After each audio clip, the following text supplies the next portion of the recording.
Sumayo na po tayo lahat. Sa ngalan ng Ama, ng Anak, ng Espiritu Santo. Amen. Awitin po natin ang awit ng pastor.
Ama, narito po ang iyong mga lingkod na iyong pinili, hinugot sa bunto ng karamihan upang magpuri, sumamba, dumakila sa iyong pangalan, sa espiritu at katotohanan.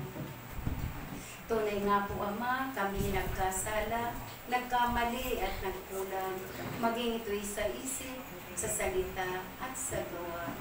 Patawad po, Ama, patawad. Ama, maraming salamat sa buhay na may kagipat, na kalakasan, sa gabay at patnubay, sa mga pagsubok, sa mga problema at kasakitan. Ama, hinihiling po namin na i-bless mo ang bawat isa na iyong gagamitin sa gawain na ito. Ilukob mo mula sa laptok ng aming ulo hanggang sa dulo ng aming talumpagan ang iyong banal na espiritu, lalong-lalo na espiritu ng karunungan, upang anuman po ang aming sasabihin, naaayon po lamang sa iyong kalooban. Ama, ikaw po ang magsalita sa bawat isa sa amin, upang ikaw po ang aming may taas, hindi po ang aming mga sarili.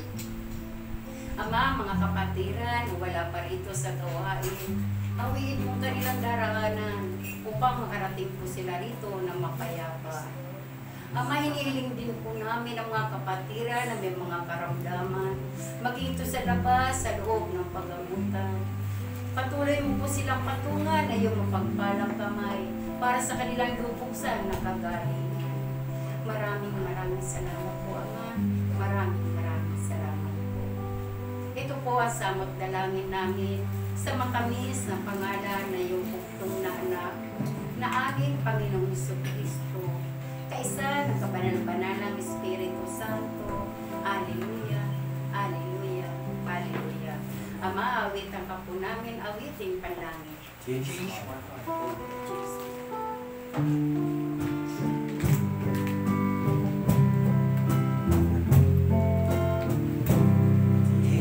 My Lord, oh God,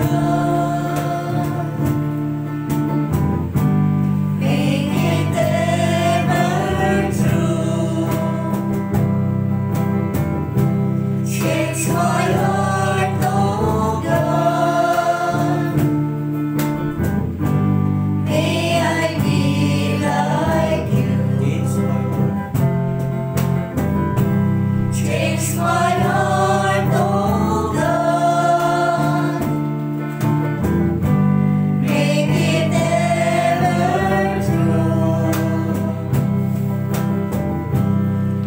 my heart, oh God, may I be like you. You are the Father. You are the Father. I am the clay.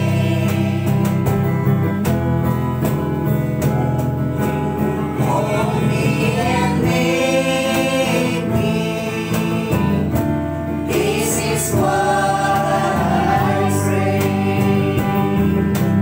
Change my heart, oh God, make it ever true. Change my heart, oh God, may I be like you. You are the Father.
Sa walang hanggan siya nawa. Luwalhati sa Ama, sa Anak, at Espiritu Santo. Kaparan sa unang-una, ngayon, magpakailanman, magpa sa walang hanggan siya nawa. Tayo po lahat. Luwalhati sa Ama, sa Anak, sa Espiritu Santo. Kaparan sa unang-una, ngayon, magpakailanman, magpa sa walang hanggan siya nawa. Sa ngalan ng Ama, ng Anak, ng Espiritu Santo. Amen. Ngayon naman po, dadako tayo sa pagbasa ng ating Ebanghelyo. Pagkaloob po natin sa ating kapatid, Brother Romel.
iyo ang Panginoon.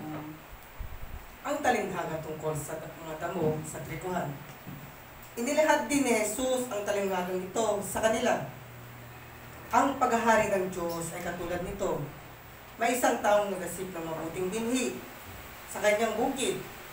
Isang gabi, samantalang natutulog ang mga tao, dumating ang kanyang mga kaaway at nagasip ng mga masasamang damo sa trikuhan. Nang tumubo ang trigo at magkauhay, lumitaw rin ang masasamang damo. Kaya't lumapit ang mga alipin sa puno ng sambahayan at sinabi rito, hindi po ba mabuting binhi ang inihasip ninyo sa inyong bukid? Bakit po may damo ngayon? Sumagot siya, isang kaaway ang may kanagawan nito. Tinanong siya ng mga utusan, bubudutin po ba namin ang mga iyon? Huwag, sagot niya, baka mabunot pati trigo. Hayaan na ninyong lumago kapwa hanggang sanihan. Pag-ani, sasabihin ko sa mga tagapag-ani, tipunin muna ninyo ang mga damo at inyong pagbigkisin upang sunugin at ang trigo ay inyong tipunin sa aking kamali. Mga kapatid, ito ang mabuting balita ng ating Panginoon. Pinupuri ka namin, Panginoon Jesucristo. Amen. Malakpakan po natin ang ating Panginoon. Isa mapagpalang oras po sa ating lahat ng mga nanonood ngayon sa live at sa mga kapatid namin sa mga panig ng mundo kahit sa ibang bansa, sa mga taong nagpo-post na share ng aming gawain at sumusubaybay at lang dating sinasama itong aming gawain ng lunchtime, isa mapagpalang oras po. Amen? Napakaganda po ng ating ebanghelyo ngayon. Ang tema ng ating ebanghelyo ngayon, ang ating Panginoon ay may binhing binigay sa atin. Ginawa tayong mabuting tao. Amen? Pero bakit ganon? May masamang tao. Amen? Ang ating Panginoon ay ginawa ang tao na mabuti. Ginawa ito ang ating Panginoon na maayos ang pag-iisip o kaya gagawa ng tama. Amen? Gagawa ng kabutihan. Pero pumasok ang kalaban, yung kalaban, ang demonyo, at binilagay ang mga damo tulad sa atin, mga gawa na mabuti, upang sirain ang kaharian ng Diyos. Amen? Pero nagkakamali ang demonyo nito. Pagkus kaya ng ating Panginoon na gawing mabuti kahit ang masama, na kayang gawin, paputiin na kasing trigo, ang taong pusong nasaktan, sobrang nasugatan sa mga panahon, kaya niyang palinisin ito. Amen? Kasi nga ginawa tayo ng Diyos na malinis. Pero dumating ang kalaban. Amen? O sige, sino sa atin ang makakapagsabi sa sarili o sa ibang tao na siya'y trigo? Yung purong-purong trigo at walang halong damo. Amen? Wala, di ba? Halos naglalagin sa ating puso na magkaroon ng kasalanan, pagkakamali, at yun. Amen? Kaya, kapatid, huwag tayong masyadong judgmental sa iba na sinasabi natin, wala nang pagbabago yan, makasalanan yan. Amen? Hindi na gagawa ang Diyos sa kanya, hindi na papasok ang Diyos sa kanya. Amen? Hindi gagamitin ng Diyos yung taong niya dahil ng puro kasalanan. Amen? Huwag ganun tayo, kapatid. Amen? Lahat pwedeng baguhin ng Diyos. Amen? Dahil ang Diyos, wala namang imposible sa kanya. Amen? Kaya niyang paputiin ang kahit marumi mong damdamin. Kaya niyang gawing mabuti ang isang masamang tao. Amen? O di ba? Sino ba yung mga nagsiserve kay Lord? Di ba nanggaling doon sa masama? O nanggaling sa mga masamang sitwasyon? Amen? O magugulat na lang yung mga nagsiserve kay Lord tulad namin. Di ba? Magugulat na lang kami, bakit nandito kami sa gawain? Bakit nandyan kayo nanonood ngayon ng gawain? Amen? Bakit gusto nyo makinig sa salita ng Diyos? Amen? Eh, hindi naman tayo ganyan dati. Diba? Yung nga, sinasabi ng iba natin kapatid, dati nagsisimba lang kami. Pero hindi kami masyadong curious sa salita ng Diyos. Amen? Kapatid, ang lahat ng mga ating gawain, maging mabuti man o masama, sinusubayan ba ng Diyos? Amen? At dun sa pagiging mabuti natin, Doon tayo sineset up ng ating Panginoon. Amen? Sinet up tayo ng ating Panginoon upang gamitin sa kanyang gawain. Sinet up tayo ng Panginoon upang mas lalo natin makita ang kanyang pagmamahal. Amen? Kaya kapatid, isipin natin, ano yung mabuti natin gagawin? Anong kakayahan natin na pwede natin mapabuti? Amen? Huwag yung mga...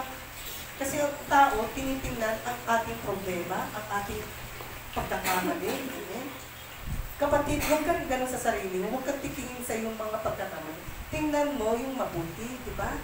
Di ba sinasabi ng ating Panginoon, minahal niya tayo, maging mabuti man tayo, maging masama. O di ba?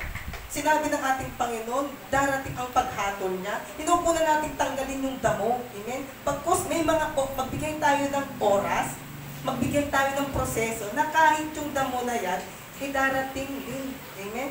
Darating din sa punto na aalisin. Amen? O diba? Nandun nga, kahit sabi ng masamang tao, pwedeng maalis ang kanyang pagiging damo. Amen? Hindi natin kailangan i-judge ang tao. Hindi natin din kailangan i-judge ang ating sarili. Amen? Kaya kapatid, let it go. Amen? Sa kanta nga, diba? Let it go. Let it go. Speaking words of wisdom. Let it go. Diba? Magsalita tayo ng ayon sa kasulatan ng Diyos. Magsalita tayo ng mabuti sa ating kapwa. Magbigay tayo ng aral sa kapwa. Huwag yung puro sasabihin natin, wala nang pagbabago yan. Wala nang mangyayari sa buhay niyan. Loser na masyado yan. Amen? Pagkos, ang bigay natin, isipin natin kung paano natin masasabi sa Kanya, ang galing ni Lord sa pamamagitan mo, di ba? Ang galing-galing talaga ni Lord, ang bait-bait ni Lord sa pamamagitan ng ating kapwa, sa pamamagitan ng ating sarili. Kahit sabihin mo, may weakness tayo, hindi yan tinitingnan ng ating Panginoon. Avoid na natin yung mga weakness. Huwag na natin pansinin yun. Tingnan natin kung ano ang purpose ng ating Panginoon sa atin. Amen? Kapatid, ano ba ang purpose ng Panginoon sa iyo? Ano ba ang binigay sa iyo ng Panginoon na kabutihan na pwede mong ma-share sa tao? Na pwede mong isabihin sa ating mundo ngayon na binibless pa rin tayo ng ating Panginoon. Kahit anong maging sitwasyon natin, kahit up and downs, kahit duminit ang ating mundo, duminit ang ating mundo, pwede tayong magbigay ng liwanag sa ating kapatid. Amen? Sa mga taong nangangailangan. Amen? Diba? May pantry. Kahit sabihin mong maliit na bagay yan, ang saya-saya nila. Amen? Kahit sabihin mong sa mga maliliit na bagay, binibigyan natin ng kahulugan, ang masarap pa rin ang mabuhay. Amen? Kahit sa sitwasyon na to, kahit sa pandemic, kahit sa ulan na ito. Amen? Ang sarap pa rin mag-serve kay Lord. Amen? Kaya kapatid, tingnan natin ang kabutihan sa ating sarili. Tanungin natin ng Diyos ang kabutihan na pwede natin makita sa iba. Amen? Ang makikita ang kabutihan na binigay sa iyo ng Lord na kung saan ka gagamitin. Amen? Palakpakan po natin ang ating Panginoon. Hindi, isa mapagpalang oras po sa ating lahat. God bless us. Luwalhati sa Ama, sa Anak, at sa Espiritu Santo. Kaparan sa unang-una, ngayon magpakailanman, magbaso, walang hanggan, siya Sa nawa. ngalan ng Ama, ng Anak, ng Espiritu Santo. Amen. Kaya tala po natin ang sarili. Bigay na po natin ang magbibigay ng mensahe sa ating kapatid, Sister Iris Amaro.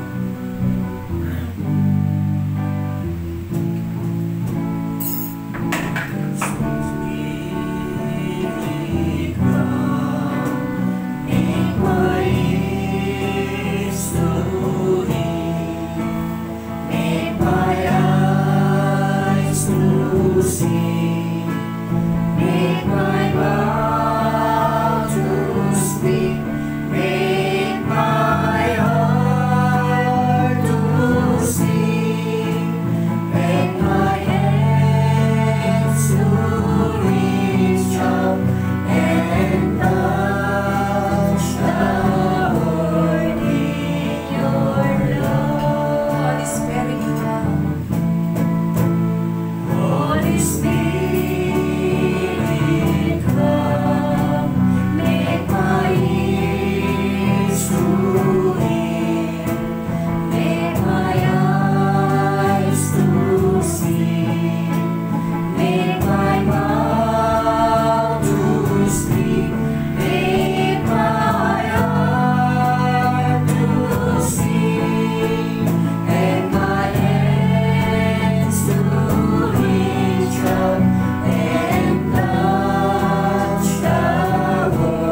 salamat po sa buhay na patuloy na pinagkakaloob sa amin. Maraming salamat, Panginoon, sa aming kagalingan. Maraming salamat sa aming kalakasan. Maraming salamat sa mga biyaya at pagpapala na patuloy na pinagkakaloob sa amin. Maraming salamat, Lord God, dahil tinawag mo kami sa puto ng karamihan, Panginoon. Tuloy nga nananalig ako sa iyo, Panginoon, na makarating kami sa iyong gawain kahit po sa mga panahon, sapagkat nandiyan ka, Lord, nagbibigay sa amin ng gabay at patnubay, Lord God. Maraming salamat, Lord. Sa mga oras na ito, Panginoon, patawarin mo ang bawat isa sa amin, Lord. Patawarin mo kami, Lord. Linisin mo kami mula ulo hanggang kailaliman ng aming talampakan. Panginoon, patawarin mo ako, Lord. Tumingi ako sa iyo na habagan na awa, Panginoon. Gabayan, patawarin mo ako, Lord. I-bless mo ang aking labi sa pagpapay ng mabuting balita ng pawang katotohanan lang ang aking sasabihin, Panginoon. Bigyan mo ako, Lord God, ng tulungan kalakasan sapagkat ako ay may hina at walang alam. Maraming salamat po, Panginoon. Holy Spirit, come. Holy Spirit, come. Make my ears to hear. Make my eyes to see. Make my mouth to speak. Make my heart to sing. Make my hands to reach out and touch the world in your love. Luwalhati sa Ama, sa Anak, sa Espiritu Santo. Kapananan sa unang-una, ngayon, magpakailanman, magpasawalang hanggan, siya nawa. Luwalhati sa Ama, sa Anak, sa Espiritu Santo. Kapananan sa unang-una, ngayon, magpakailanman, magpasawalang hanggan, siya nawa. Sa isang tinig, Luwalhati sa Ama, sa Anak, sa Espiritu Santo. Kapananan sa unang-una, ngayon, magpakailanman, magpasawalang hanggan, siya nawa. sa ngalan ng Ama, ng Anak, ng Espiritu Santo. Amen. Isang mapagpalang araw po sa Diyos. Sa ating mahal ng Birhen Maria at Kabalbanal Espiritu Santo, muli po sa aking mga kapatiran sa pananampalataya na nandito ngayon, lahat po ng mga elders at sa ating elder na nandito ngayon, Brother Tony Dacles, sa ating spiritual director, Father Melvin Castro, at sa lahat ng mga viewers na araw-araw nagsusubaybay sa salita ng ating Panginoon. Muli po, isang mapagpalang araw po sa ating lahat. Hari nawa, patuloy ang Diyos na magbibigay sa atin ng mga biyaya, kalakasan at kagalingan. Amen? Purihin natin ang Diyos ngayon at magpakailanman. Amen. Ang ating pong topic sa araw na itong mga kapatid, the false prophet, the true prophet, na kung saan may ihambing din po natin sa ating mabuting balita sa Ebanghelyo sa araw na to, ang damo at ang trigo na kung saan sinasabi ng ating Panginoon, ang damo ay pagpikis-pikisin at titipunin at ilalagay sa apoy, susunugin. Samantalang ang mga trigo ay ilalagay sa kamali. No? Inihambing po dito ang mga masasamang tao, ang mga makasalanan ng mga tao na patuloy na hindi sumusunod sa kautusan ng ating Panginoon at ang patuloy na sumusunod sa kautusan ng Diyos, ang mga matutuwid na Katolikong Kristiyano. Amen? Purihin natin ang ating Panginoon Diyos. Pinapaalala sa ating Panginoong Jesucristo na mag-iingat tayo sa mga huwad ng mga propeta o false prophet na hindi totoo at hindi tunay na sumusunod sa Diyos. Kahit po noon sa panahon ni David, pagkatapos kay David sa panahon ni Elias, unti-unting lumabas ang hindi tunay na mga propeta. Nababasa po natin ito sa lumang tipan na sa pagtayo sa Diyos ang kanyang pamilya, ang Israel, mabuti pa rin dahil wala pang mini na propeta hanggang sa nagkaanak si Abraham. Winika po dito, Genesis chapter 14 verse 19. Ito ang kanyang sinasabi, at binasbasan, pagpapalain ka nawa Abraham ng kataas-taas ng Diyos na lumikha ng langit at lupa. ang salita ng Diyos. Genesis chapter 14, verse 19. Mga kapatid, si Abraham na tinatugurin nating ama ng pananampalataya na patuloy na sumusunod sa kalooban ng ating Panginoon. Dito po, hanggang siya ay nagkakaroon ng anak, hanggang sa kay Isaac at kay Jacob, hanggang sa panahon ni Moises na medyo okay pa pagkatapos po nitong lahat, natanggap sa Israel ang lupa ng ipinangako ng Diyos na kung saan ang mga Israelita ay binibigyan ng promised land.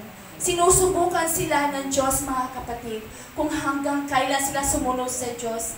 Nais ng ating Panginoong Diyos na sumunod sila sa Kanyang kalooban, na pakinggan niya ang Kanyang tinig, at patuloy ang Diyos nagbibigay sa kanila ng gabay at patnubay. Amen? Purihin natin ang ating Panginoong Diyos. Mula kay Abraham hanggang kay Jesucristo. At pagdating kay Kristo, doon lumalabas ang mga huwad ng mga propeta o ang mga false prophet. Kaya binigyan po tayo ng tunay na propeta sa Diyos. Ngunit winika ng ating Panginoon sa Mateo chapter 13 verse 57.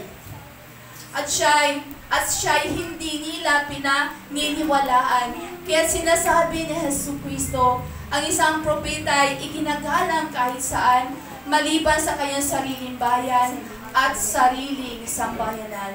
Ang salita ng Diyos. Salamat sa Diyos. Kahit anong pa po ang mga himalang ipapakita ng ating Panginoon sa Kristo, kung wala kang pagtitiwala, kung wala kang pananalig sa ating Panginoon, ay hindi talaga sila maniniwala, mga kapatid. Kaya sinasabi ng Diyos, Malakias chapter 3 verse 19, darating ang araw na gaya na isang nagbabagang hurno, tutupukin ang mga palalo at masasama, gaya ng dayami, at walang matitira sa kanila, sabi ni Yahweh na makapangyarihan sa lahat. Ang salita ng Diyos. Salamat sa Diyos. Totoo po yan, mga kapatid. Tutupukin niya ang mga masasama, ngunit ang Diyos ay mahabagin, ang Diyos ay mapagpapatawad. Palagi nasa kasama natin ang Diyos kahit anong pa po tayo, kahit mahina pa po tayo, kahit patuloy tayo sa pagkakasala, ang Diyos ay patuloy pa rin nagpapaalala at nagpapadama sa Kanyang presensya. Amen? Palapakan po natin ang ating Panginoon Jesucristo na sinasabi ng ating Panginoon, sa lahat ng gumagawa ng mabuti ay babangon kayo mula at matatanggap ninyo ang buhay na walang hanggan. At samantalang sa lahat ng gumagawa ng masama ay babangon at matatanggap nila ang kaparusahan. Amen? Purihin natin ang ating Panginoon Diyos sa buhay. Ang gawain sa tunay at totoong propeta. Una sa lahat, ang propeta hindi lamang maghula kung ano ang mangyayari sa future. Hindi po yan, mga kapatid. Ang totoong propeta ay magpapaalala sa tao kung ano ang tama sa pagpanatili sa ugali sa doktrina ng Diyos. Ang pinakamalalim, ang pinakatama at tapat nangangahulugan po sa isang tao ay ang magpapaalala sa paggawa ng mabuting ibanghilyo at patuloy na sumusunod sa kautusan ng Diyos.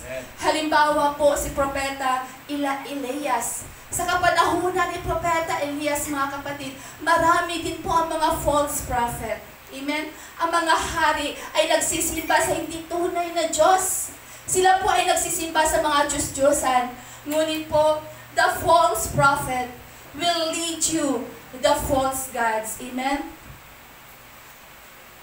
Ang mga propeta, minina mga propeta, ay nagbibigay sa atin sa hindi totoong Diyos at hindi tunay na pamamaraan sa buhay. Yan po ang panahon ni Propeta Elias. Malakias chapter 3, verse 23 to 24.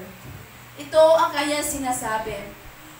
Ngunit bago dumating ang kakilakilabot sa araw ni Yahweh, isusugo ko sa inyo si Propeta Elias. Muling magkakasundo ang mga ama at ang mga anak. Kung hindi mapipilitan akong magtungo riyan at ganap na nawawasakin ang iyong bayan. Ang salita ng Diyos. Salamat sa Diyos. Si Propeta Elias ay sinusugo ng Diyos, mga kapatid. At pinapahayag po niya na sambahin niyo ang Diyos.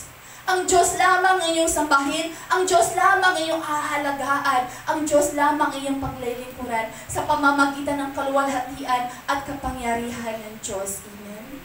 So si Propeta Elias ay nagpapaalala sa lahat ng mga tao, mga kapatid, hanggang sa pagdating ng Kristyanismo na mayroong nakatira po ng mga hermit at tumanggap ng Ebanghelyo. Sila po ang mga Christian, ang religious people, mga kapatid, na nakatira doon. No? Sa patuloy nila pananampalataya, nandoon yung mga pag-uusig, nandoon yung mga kahirapan. Ngunit, ano po ang nangyayari? Ang ating mahalin ng Birhen Maria ay nagpapakita sa bundok ng Carmelo na kung saan nandoon ang kanyang pangako. At ang pangako ng ating mahalin ng Birhen Maria at ang pangako ng ating Panginoon ay ang pagtanggol at kaligtasan. Amen? Purihin natin ang ating Panginoon. Na kung saan ang grasya, ang pangako ng Diyos sa ating mahalin ng Birhen Maria, nandyan din po ang ating responsibility, nandyan din po ang ating commitment. Kaya nga may babalik ko po sa mga oras na to ang pasasalamat ko sa ating Panginoon. Tunay nga ang Diyos ay nagbibigay sa ating kaligtasan, mga kapatid. At bakit po? Dahil po kagabi, muntik na pong masunog ang aming bahay. Kagabi po, nagkaroon po ng sunog sa tabi ng aming bahay. Amen? At papuri sa Panginoong Hesukristo sapagkat nandoon yung aming kaligtasan. No? Umuusok na po ang aming tahanan. Lumabas ako sa tahanan, wala akong ibang dala, kundi rosary lamang po, mga kapatid. Dala ko ang aking bunsong anak, ngunit nananatili ako sa pagdala ng rosaryo. Ang sabi ng aking anak, Mama, si Mama Mary, Mama, ang Bible.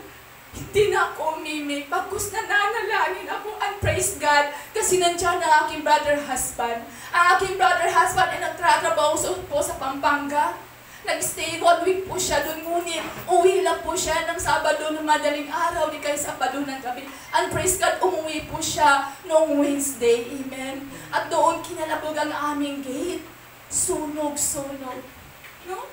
Pero nandoon nga yung takot ko. Pero hindi ako nangangapa sapagkat alam ko na winika ang ating Panginoon Jesucristo, ililigtas ko ang mga taong tapat sa akin at iingatan ko ang mga taong ako'y kanyang kilala. Mga kapatid, ay biglang dumating na bombero na hindi namin inaasahan. Yung pala, papunta din po sila doon sa may Bikutan, Central Bikutan, upang mag-respondi din po ng sunog. Dumaan na po sila doon. At nakita nila yung area namin na umuusok na po yung bahay. Bumalik po sila. No? Kanya kabuti-buti ang ating Panginoon. Amen. Praise God sa kaligtasan na patuloy na pinagkakalam mo po sa amin, Lord. Maraming salamat po, Panginoon. Purihin natin ang ating Panginoon. Ang ating mahalin ng Birhen Maria ay nagpapaalala din po sa ating mga kapatid. Pagpipiniti siya, pagpapanalangin at kababang kalooban. Commitment to be identity. Identify with her to be comfort to her. Natin pong nakikita na pinili si Mama Mary hindi lamang sa kanyang pagka-virgin, kundi sa kanyang kababaang kalooban. Amen? Purihin natin ang ating Panginoon.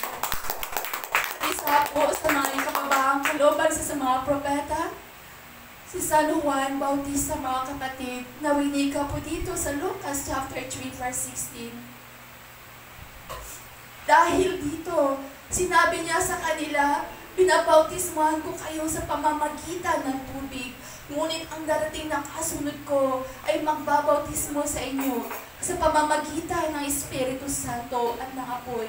Siya higit na makapangyarihan kaysa akin, na hindi man lamang ako karapat-dapat na magkalag ng sinta sa kanyang sandalyas. Ang salita ng Diyos. Salamat sa Diyos.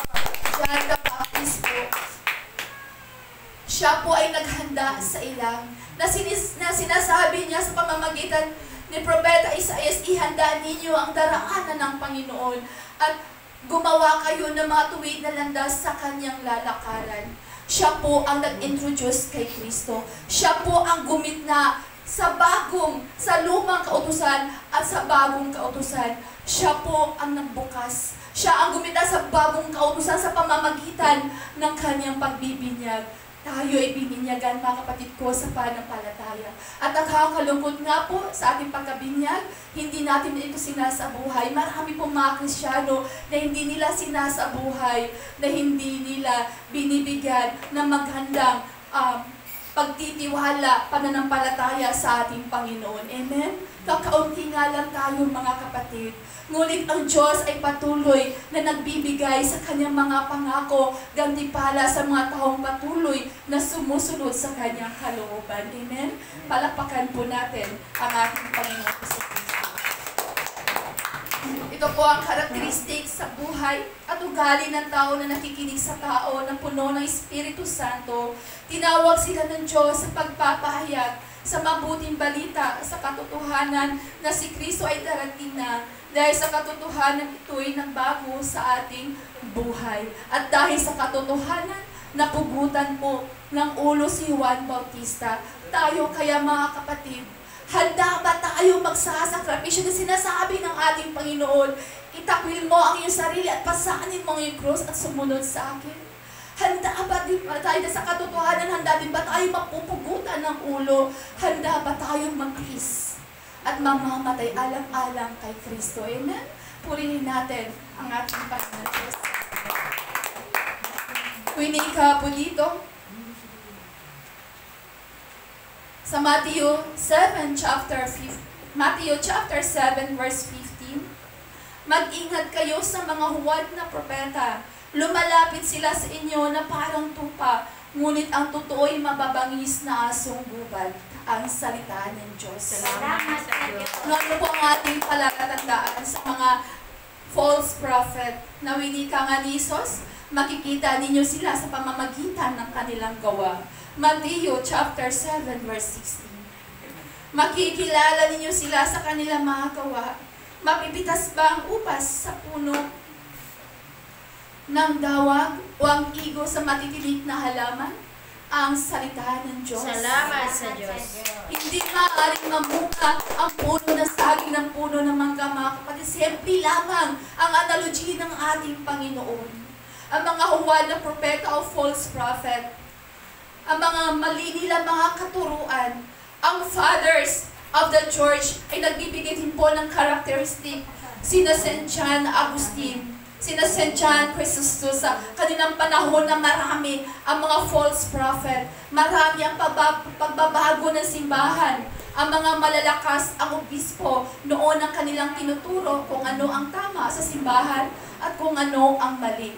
Ito po ang mga karakteristik sa false prophet, sa mga hindi totoong propeta. Una po, ang sabi nila, ang piki na propeta ay magbibigay sila ng freedom sa maling konsensya. Amen? Mga kapatid, maalala po natin ang ibang sikta na sila din po ay magbibigay. Hindi natin alam kung sila ba ay tama at mali, ngunit para sa atin sila po ay nagbibigay ng mali.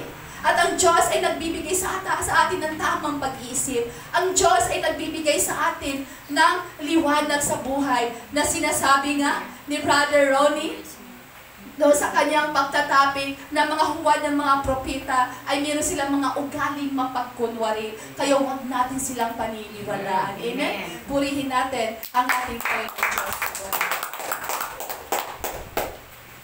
Kaya nga binika ng ating Panginoon, mag-ingat kayo.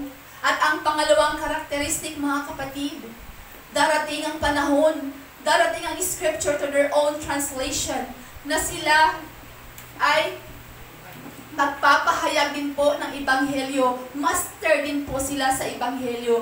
Ngunit ano po ang sabi ni St. Augustine, mga kapatid? Ang sabi ni St. Augustine, the Bible is the greatest book of all, but it is also a very dangerous book of all. No? Ang Biblia ang pinakamaganda, na ayon ang katotohanan, ngunit ito din po ang sumira sa iyo kung mali ang iyong pag-interpret, mga kapatid. Kaya mahirap. Pag nagpapahayag kami dito sa salita ng ating Panginoon, humingi kami sa inyo ng panalangin, humingi kami ng gabay at patnubay ng Espiritu Santo, na sa ganun, awang katotohanan ng aming sasabihin na may kababaang kalooban. Amen? Palakpakan po natin ang ating Panginoon Diyos. Sa ating pong pag-interpret, sa ating pananalita, mag-interpret tayo according sa simbahan, according sa mga teaching, sa mga sense, na sa fathers of the church, ang kanilang katuruan ay matatanggap sapagkat malapit sila sa panahon ng mga apostol. Amen? Mateo chapter 10 verse 41. Ang tumatanggap sa isang propeta, dahil sa ito'y propeta ay tatanggap ng gantimpalang nauukol sa propeta. At ang tumatanggap sa isang taong matuwid, dahil sa ito'y matuwid, ay tatanggap ng gantimpalang nauukol sa taong matuwid. Ang salita ng Diyos. Salamat sa Diyos. So ang bawat na gumagawa ng kabutihan, mga kapatid, pinapaalala ng Diyos ang gantimpala. Amen? At walang ibang gantimpala, kundi ang eternal award. Amen? Palapakan po natin ang ating Panginoon Diyos. At tatanggap natin ang gantimpala na aayon sa ating mga gawa. Ang mga apostol ay meron din po silang tinuturuan na ipasa nila ang itinuturo ni Kristo na winika nga ni San Pablo sa gawa ng mga taga-Galacia. Galatia chapter 6 verse 1. Mga kapatid, kung may isa sa inyo na mahulog sa pagkakasala, kayong pinapatnubayan na Espiritu ang magtuwid sa Kanya. Subalit gawin ninyo iyon ng mahinahon at mag-ingat kayo, baka kayo naman ang matukso. Ang salita ng Diyos. Salamat sa Diyos. Ipinapaalala sa ating Panginoon Jesucristo kapag tayo ay lumapit at magbibigay ng advice sa isang taong nahulog sa pagkakasala, humingi tayo ng Diyos ng bunga ng Espiritu. Nandoon din po ang kahinahan, mga kapatid ko, sa pananampalataya na sa ganun hindi tayo matutukso. Amen? Sapagkat winika ng ating Panginoon, magiging matalino kayo na tulad ng isang ahas at magiging maamo na tulad ng isang salampati. Amen? Purihin natin ang ating Panginoon. Na kahit sa isang anghel ay nagpapakita at isang nagpapakilalang apostol, ngunit iba ang kanilang katuruan, huwag na ninyo silang paniniwalaan. Kung iba ang landas ng kanilang itinuturo at hindi tama, so huwag nang pakinggan. Yan po ang ating pagkaingatan. Para po sa ibang sikta, para po sa protestante, sa Biblia, pero kung iyong dugtungan na sinasabi ng Diyos, hindi magsimba o magsamba sa Diyos-Diyosan, hindi gagawa ng mga revolto, pero kung unawain mo ang salita ng Diyos at tatapusin mo, sinabi ng Diyos, inutos ni Moises na gumawa ka ng larawan. Sino po ba ang nag-uutos kay Moises? Di ba ang Diyos, mga kapatid? At inutusan din po si Ezekiel na sinasabi, tinatawag siya ng Diyos na pagpasok mo sa templo ng Diyos na ginawa ni Solomon, maraming mga larawan. So sino po ang totoo? Kayo po ba? O ang secret scriptures? Amen? Palapakan po natin ang ating Panginoon Diyos sa buhay. At ang pangatlo, then pretending to reform moral life of the church. Nagkukunwaring magpabagong buhay sa moralidad ng simbahan. Sasabihan ka niyan, okay na ngayon na magsasama na kayo kahit hindi kasal. Nasabi nga nila, mga kapatid ko, sa pananampalataya, yes to marriage, no to divorce. Amen?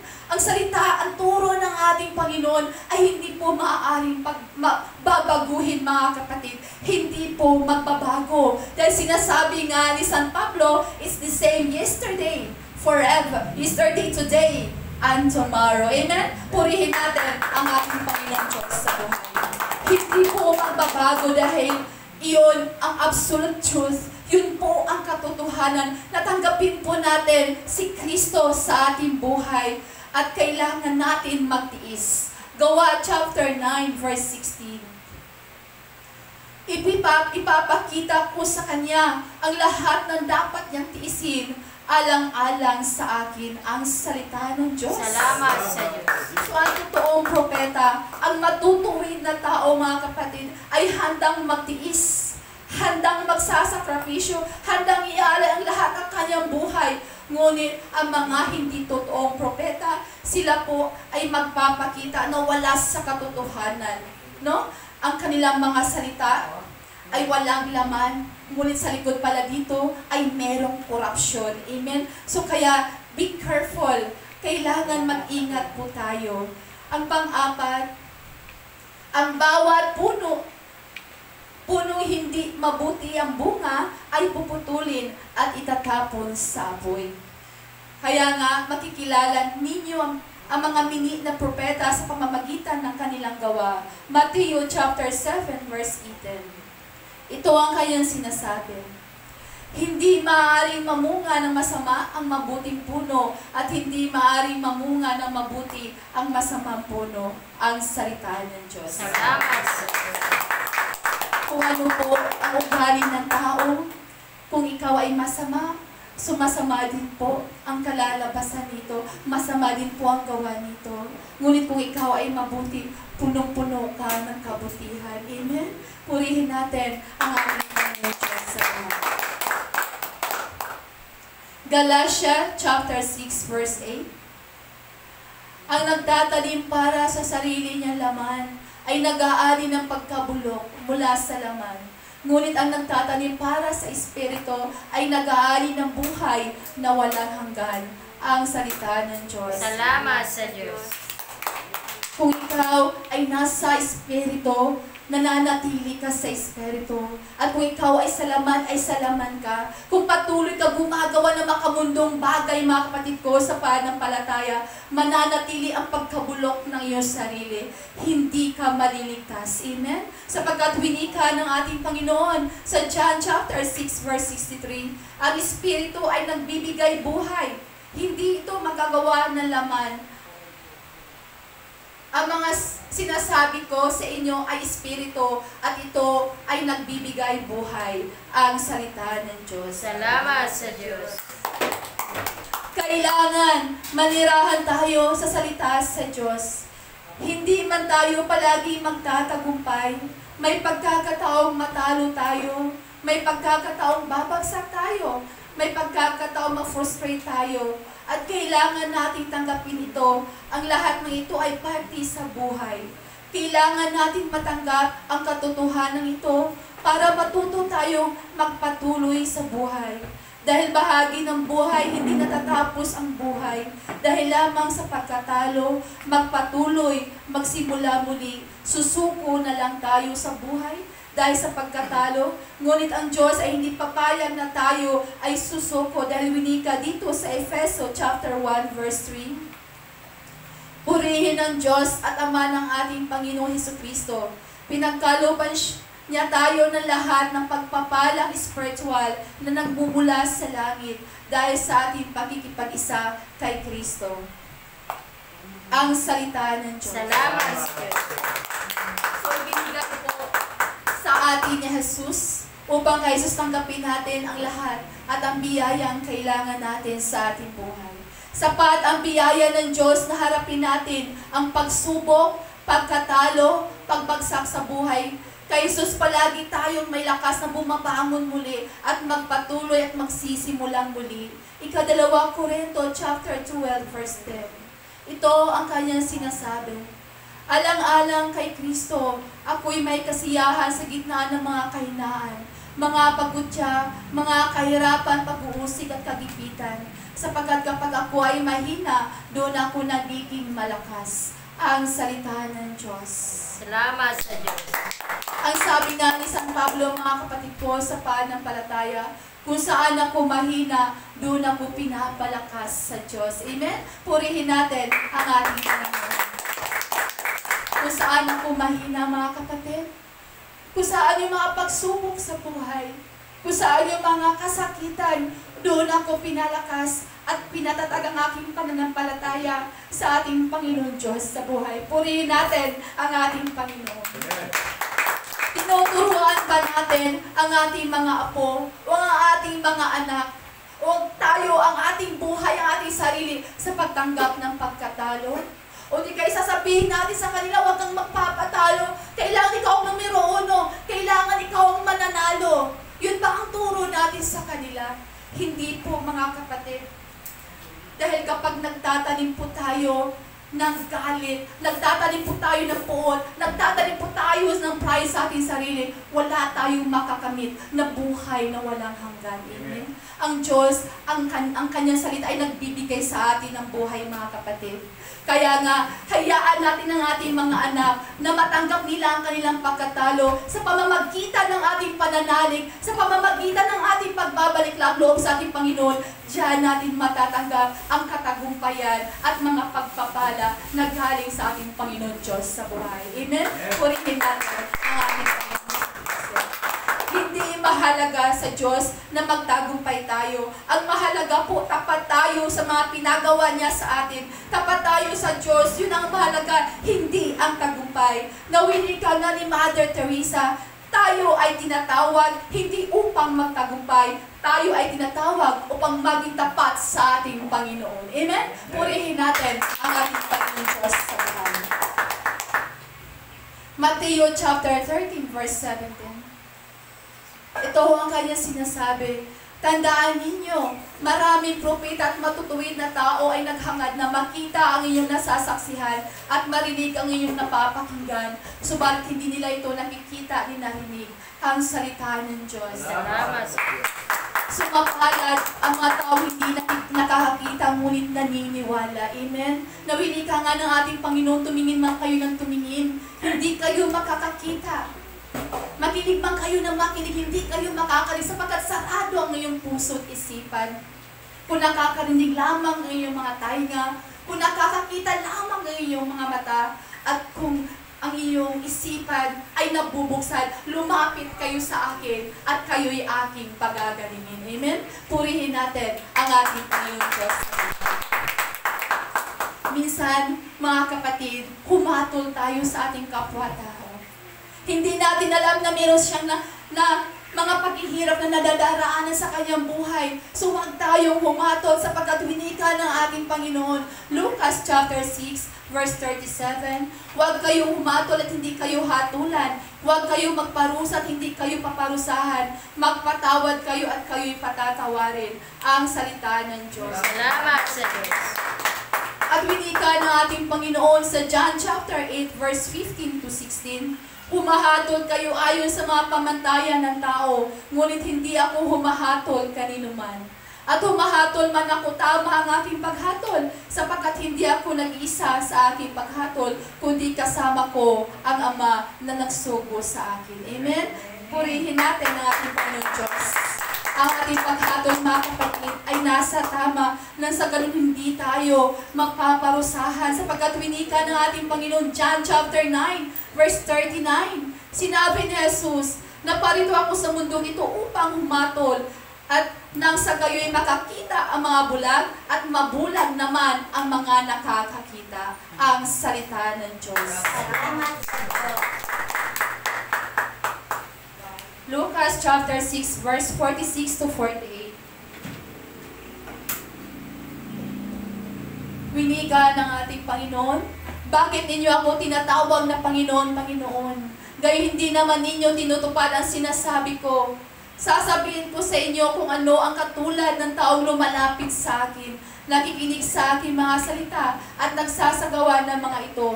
Siya ay katulad ng isang taong humukay ng malalim at nagtayo ng bahay sa pundasyong bato.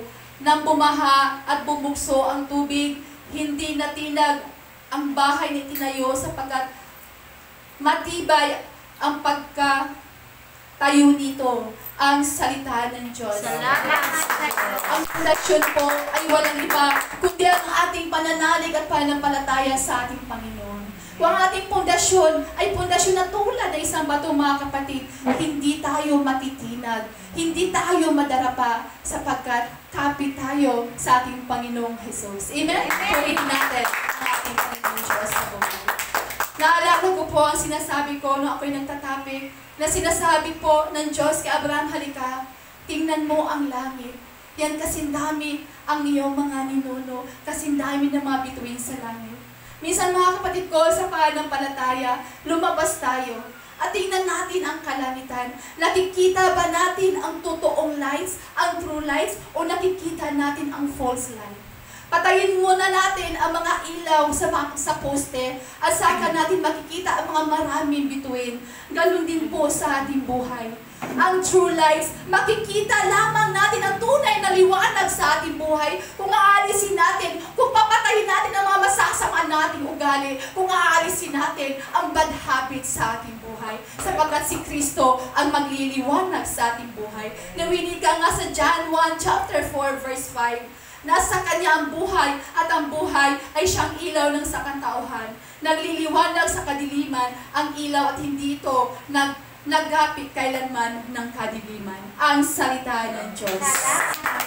Mga kapatid, mananatili tayo kay Kristo sapagkat winika ng ating Panginoon ko ang ilaw ng sanlibutan. Ang lumalapit sa akin ay magkakaroon ng ilaw at hindi na lumalakad sa kadiliman. Amen? Yun lamang po at isang mapagpalang araw po sa ating lahat. Sa ngalan ng Ama, ng Anak at ng Espiritu Santo. Para sa namuna ngayon, magpakailanman magpas sa walang hanggan.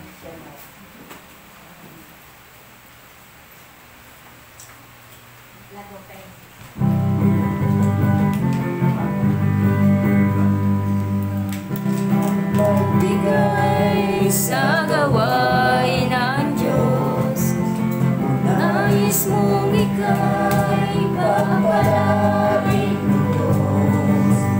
Pinati ang doon ang mabuting atin, kasabay ng pagsamba at pagpupuri. Ulitin po natin. You raise me up.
Maraming salamat sa buhay na salita na nagbibigay sa amin ng lakas, Panginoon. Maraming salamat. Sa mga oras na ito, Panginoon, patuloy ka namin papurihan pasalamatan, lakilay sa Espiritu at katutuhan. Sa pag-awin po natin ng pagsisisi, patuloy po natin pakinggan ang tinig ng ating Panginoon. Yakapin natin ang Diyos, mga kapatid. Yakapin at sundin natin ang ating pananampalataya na patuloy tayo humingi ng kapatawaran. Diyos Ama. Yes,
pusong kagandahang kaluskon. Maraming salamat sa presensya naming nararamdaman, Lord God. Maraming salamat, Lord. The first and thank you, Lord. Patuloy ka namin papurihan, Diyos, Ama, Diyos, Anak, Diyos, Espiritu Santo, sa pag-awit namin ang glorify thy name, Father. I love you.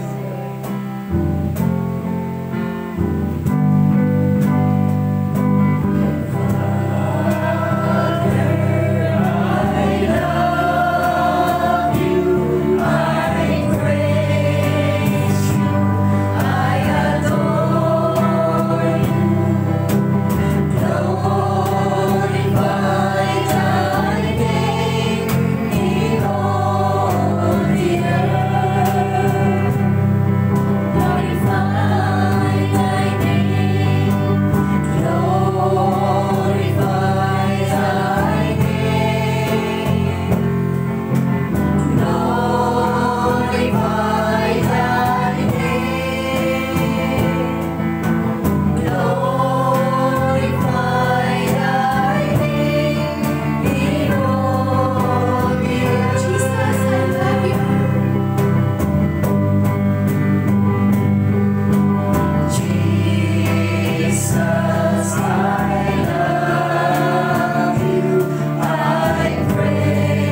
Kasi mapagpala mo mga kamay, Lord. At pagaling mo po sila physically, mentally, emotionally, spiritually, Lord. Ang bawat isa sa aming Panginoon. Pagalingin mo kami, Lord God. You are the greatest healer, the greatest provider. Lord God, ang lahat na sa kanilang mga hospital na naghihirap sa kasakitan, Lord. Pagalingin mo po sila at kabagan patawarin sa kanilang mga kasalanan, Lord God. At kabagan mo rin po, Panginoon, at pagalingin mo po sa mapagpalang mga kamay. Ang mga kapatiran namin na humingi silang kahilingan. Sina Rose Akbayane, Berna Lison, Army Sabanda, Lolita, Bella Post, na mayroong mga breast cancer, Panginoon. Lord, pagaling mo rin po si Gloria Castanida, Lord. Apolinario Portret, Evelyn Helos de los Reyes, Marvy Alvacite, Arlene Asa, Naro, Merlin Moriti, Panginoon, na meron siyang breast cancer, Lord. Ipuin mo po siya, Panginoon. Pagaling mo po sila, Sheila Barad, na may breast cancer. Natin Milet Marcilano, is na stroke. Dominga Periadan, na meron diabetes, sakit sa bagat, mahina sa kidney. Lord God, kabagan po ang aming mga kapatiran. Sina Melchara Rojas, na nag-dialysis. Sheila Varga, Sheila Baradi, na merong breast cancer at throat. Ronnie Corbett, na nawa, Lord God, patuloy na kaliwanagan, Panginoon. Ipuin mo na po siya, Panginoon, na patuloy na tanggapin ang iyong buhay na salita at pakinggan ang iyong buhay na salita, Lord God. Panginoon, patuloy na kagalingan ng Donna Sabiho, na maliwanagan ang pag-iisip. Armando Andales, Rawel, nanawa po, Panginoon sa Kristo, i-lift up na po at itakwil na po niya, Panginoon sa Kristo, ang lahat-lahat. At Panginoon, itakwil po niya ang mga masasama niyang kaugalian at patuloy po sumunod sa iyong mga utos. Lord God, patuloy mo po hipuin at pagalingin. Sinarhilin, San Andres, Panginoon, na patuloy na sumasabaybay sa iyong buhay na salita, Lord. I-bless mo po siya. I-bless mo po sila at pagaling sila, Carlito, Sinyo, Pumapano, Marcelo Jr., Jovelyn Alinan, Rosalia Bobsen, Bibi Di Castro, Juliana Torres, Nida Juanito Bayuna, Risa at Mark Terico, Armando Rey Jeronimo, Roger Torres, Remedios at Rodolfo Manuel, Darren John Bryan, John Ford, Job Remy, Hannah Kim, Junicio, Arceli Bukto, Ferdy Hair Elector, Esther Acosta, Gloria Acostanida. Lord God, patuloy po sa kanilang kagalingan, Panginoon. Maraming salamat, Lord God. At para po sa mga kaluluwa, Lord God, patawan mo po sila sa kanilang mga kasalanan ng sila'y nabubuhay pa, Panginoon. At tanggapin mo po sila sa iyong kaluwalhatian sa buhay na walang hanggan. Patawarin po ang kaluluwa nila Eli Santos, Romel Palunos, Moises, Annabel, Ina, Dayan, Arnold, Hindre, Dominador, Eleanor, Natividad, Robert, Roberta, Kev, Justin, Eric, Jan, Juanito, Milagros, Pilar, Ines, Isabilo, Sigonto, Rodolfo, si Rodolfo, at ang lahat ng mga kaluluwa sa purgatorio at ang lahat ng mga wala na nakaalala. Patawarin po sila, Lord God, at nawalan makapasok sila sa iyong kaharian na walang hanggan. In the name of Jesus, Hallelujah. Maraming salamat po, Panginoon. Halina, Espiritu Santo.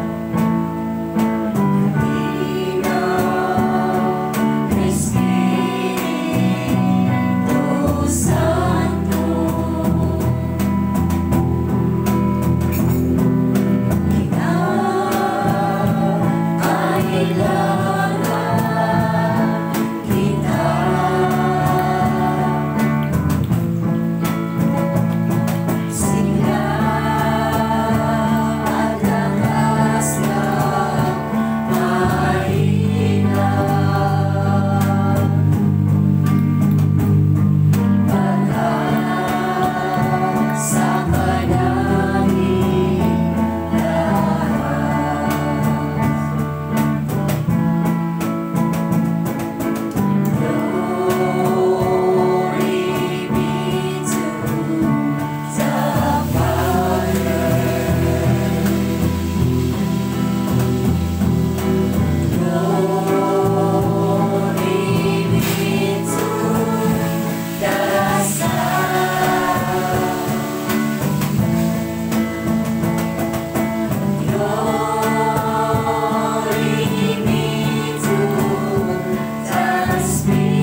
po mga kapatid, ilagay po natin ating kanang kamay sa ating ulo at ang kaliwang kamay sa bahagi ng ating karamdaman kasakitan. Tayo ay manalig sa ating Panginoon Diyos na buhay. Awitan ka po namin. Ikaw ang Diyos ng Himala.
Luwalhati sama sa Anak sa Espiritu Santo. Gawaran sa unang-una, ngayon, magpakailanman, magpasawalang hanggan.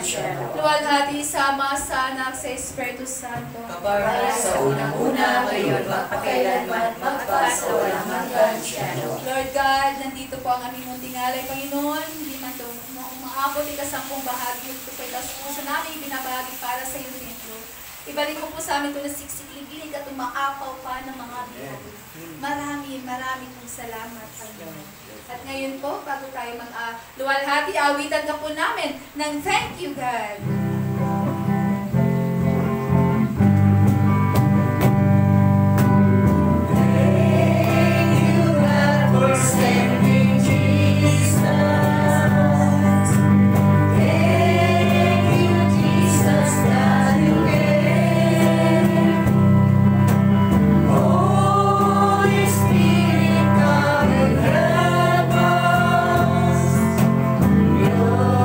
Glorify the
ngayon, magpakailanman, magpasawalang